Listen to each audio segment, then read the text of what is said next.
நிலை உயரும் போது பணிவு கொண்டால் உயிர்கள் உன்னை வணங்கும்.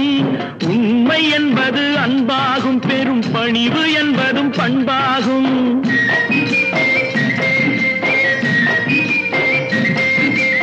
உண்மை என்பது அன்பாகும், பெரும் பணிவு என்பது பண்பாகும். இந்த 4 கட்டளை அறிந்த மனதில் எல்லா நன்மையும் உண்டாகும், எல்லா நன்மையும் உண்டாகும்.